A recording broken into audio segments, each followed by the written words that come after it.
ৰাজ্যত এতিয়া প্ৰলয়ংকাৰী বান।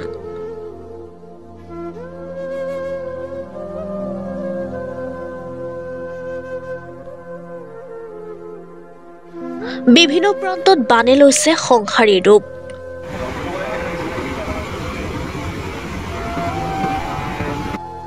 বহু লোকৰ ঘৰ বাৰী সম্পত্তি বহুধন বানে উটুৱাই নিলে। বহুতো লোক হল দিশহাৰা।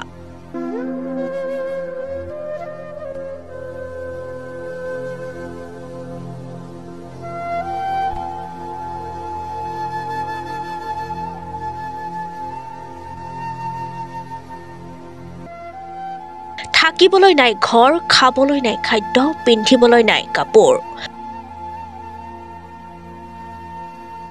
তাৰ পিছতে এই লোকসকলৰ সমস্যাৰ বুজ লয় মন্ত্ৰী বিধায়কসকলে।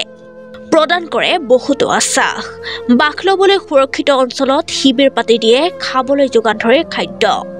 কিন্তু তাৰ মাজতে অসহায় হৈ পৰিল পলাশবাৰীৰ কিছু বানাক্ৰান্ত লোক। কেমেৰাৰ সন্মুখতে উচুপি উঠিল তেওঁলোক।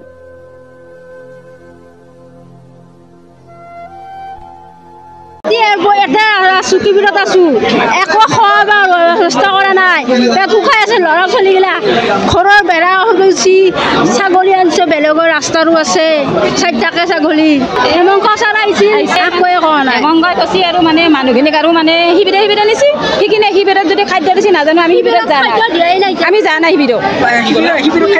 নাই দিয়া এতিয়া নাই নাই এতিয়া আছে আমাৰ থকাখিনি আছো না মানুহখিনি, একো দিয়াই নাই এতিয়া। নাই নাই নাই ছাৰ, খাদ্য বিতৰণ কৰাই নাই। বিতৰণ কৰা হ'লে ক'লো হয় ছাৰক, বিতৰণ কৰে নাই। পেটে কৰবৰে ধৰি আছে ল'ৰা ছোৱালীগিলা। এই মানুহখিনিয়ে নিছে, মানুহখিনি কিয় নিছে ব্যৱস্থা কৰা নাই। আমিতো মানুহ নিয়াৰ সুবিধাই নাপাওঁ। গাড়ীখন পামচাৰ হৈ গ'ল, যাবই নাপাওঁ। গাড়ীখন ফুটি গ'ল, গাড়ীখন ফুটি গ'ল। নোখোলা এইখিনিতে কি খোলাব? একো যে নোখোলা ভালকে, তথাপিতো আৰু উপায় নাই। চাউল বাছো, দালি বাছো 1 কেজিমান, চাউল বাছো, মিঠাতেল ভাগৰ দিছে 200 কৰি। হেমংগ ছাৰক আমাৰ এতিয়া ব্যৱস্থাটো লাগে। বেৰা চেৰা হৈ গৈছে, থাকবাতো আমাৰ গৰীব মানুহ, কেনেকৈ থাকিম আমি এতিয়া? ব্যৱস্থাখিনি কৰিব লাগিব ছাৰ। আপোনাৰ ঘৰৰ অৱস্থা একদম শোচনীয় অৱস্থা হৈ গৈছে নেকি? চাই যাব বাৰু আপুনি কেনেকুৱা পৰিস্থিতি আছে, তাৰমানে দেখিলে গম পাব। এই নাই ঘৰত পানী ওলাই জিকা কাপোৰ পিন্ধি আছো। এতিয়া আমি এতিয়া আছো স্কুলত, কবিৰত আছো। এতিয়া 3 দিন খাদ্য ৰাতি তাৰমানে ভাত দিছে এতিয়া, আৰু এতিয়া ৰাতিপুৱা একোৱে নাই দিয়ে। ৰাতিপুৱা তাৰমানে দিয়াই নাই কাপোৰ।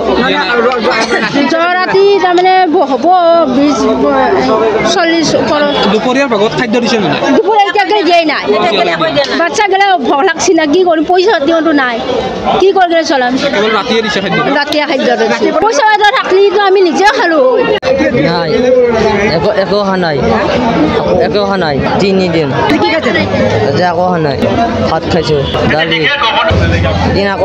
একো অহা নাই। তেল পাইছো 2 ঘৰৰ 7 লিটাৰ, এটা 2 ঘৰৰ দালি পাইছো এখানি। জয়পুৰ সত্ৰপাৰা দালি ভাত দিছে। এতিয়া কিবা পাইছে নে নাই?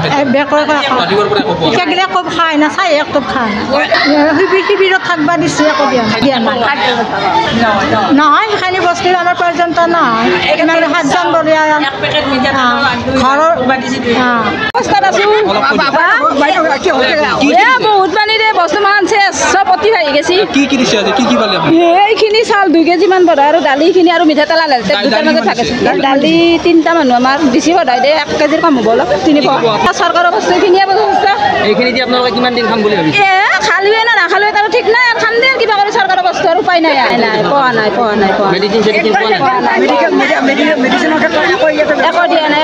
আৰু এইখিনিয়ে বস্তু দিছি, আৰু চৰকাৰৰ বস্তু এইখিনিয়ে দাম বহুত বুলি ভাবি লৈছো, আৰু উপায় নাই। তাৰমানে গৰু ছাগলী মানে অলপ ৰাস্তাৰ ওপৰত ৰাখিছো। আমি বৰ্তমান বেলেগৰ ঘৰতে আছো। খাদ্যৰ ব্যৱস্থা পোৱা নাই, মাত্ৰ এইখিনিয়ে পালো। নাই চাপৰ বিল আছে। চাপৰ কিমান কৰি দিছে মই নাজানো, মই বেলেগত আছো, মই নাপালো। আমি যোৱাকালিৰ পৰা আছোঁ ইয়াতে।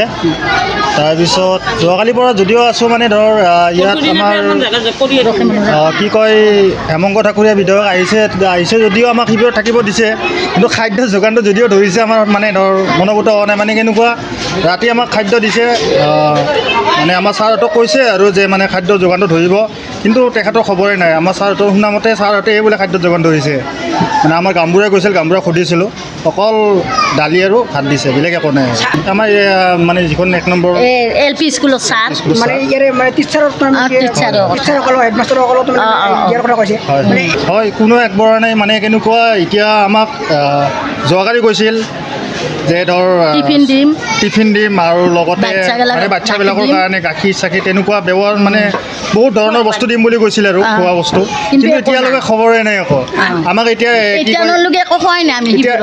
এতিয়া ৰেচন দিছে ৰেচনত দিছে আমাক চাউল দিছে 1 টেমা এজন মানুহৰ কাৰণে দুদিনে এতিয়া 1 টেমা চাউল খাব পাৰে নেকি এজন মানুহে নুকুলাই নহয় তাৰপিছত মিঠাতেল দিছে 1/2 লিটাৰ মানে দুঘৰ মানুহ আধা ভাগে ল'বা দিছে নিমখ দিছোঁ 1/2 কিলোৰ পেকেট এটা তাৰো আধা ভাগে ল'বা দিছে তেনেকুৱা আমি মানে মনোভূত হোৱা নাই ৰাতিপুৱাৰ পৰা একোৱে হোৱা নাই এতিয়াও দিয়াই নাই একো ছাৰক আৰু কি ক'ম ছাৰক ক'ব লগা আৰু একোৱে নাই ছাৰে দেখিয়ে আছে সকলো বস্তু এতিয়া আৰু আমি কি ক'ম ছাৰে যদিহে আমাক চাম বুলি ভাবি লৈ হয় সঁচাকৈ নিশ্চয় চালা হয় এতিয়া চাৱাই নাই পানী আৰুতো বাঢ়িয়ে আছে কি কৰিম আৰু আমি বিশেষকৈ হেমংগ ঠাকুৰীয়াক আমি জনাম যে ধৰ আমাক চালে ভাল হয় আৰু আমাৰ বহুত মানে অসুবিধাত পৰি আছে আমাৰ মানুহখিনিও বহুত অসুবিধাত পৰি আছে মানে চালে আৰু আমি ভাল হ'ম আৰু দিছিল মানে ধৰ তোমালোকে ইয়াত শিবিৰত থকা স্কুল দিছে এখন শিবিৰত থাকিব দিছে তাৰপিছত খাদ্য যোগান ধৰিম বুলি কৈছে যদিও খাদ্য যোগান ধৰিম বুলি কৈছে খাদ্য কিন্তু যোগানটো ধৰা নাই বৰ্তমানলৈকে এতিয়া একো খবৰে পোৱা নাই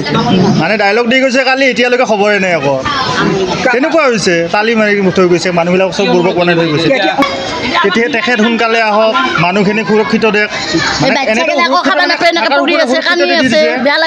খাদ্য সুৰক্ষিত দিয়া নাই বৰ্তমান খাবই পৰা নাই একো দিয়া নাই আমি দিল্লী দিয়া বুলিয়ে ক'ম নহয় দিয়া নাই দিয়া পংকজে আহি পেলাই তেওঁলোকে দিয়া নাই বাচ্চাখিনি 32 আছে আমাৰ 0 পেৰে 1 বছৰলৈকে আমাৰ 32 নাই চেলেঞ্জ পোৱা নাই এতিয়ালৈকে পোৱা নাই আমি গম তথ্য নলে পাব বুলি কৈছে কি ক'ব যাতে মাককো আমি খাদ্য চৰকাৰৰ পৰা দিছে আৰু বাচ্চাখিনিকো লাগে সুৰক্ষিত হ'ব লাগে সেইটোৱে ভাবোঁ ৰাজ্যত এতিয়াও প্ৰলয়ংকাৰী বান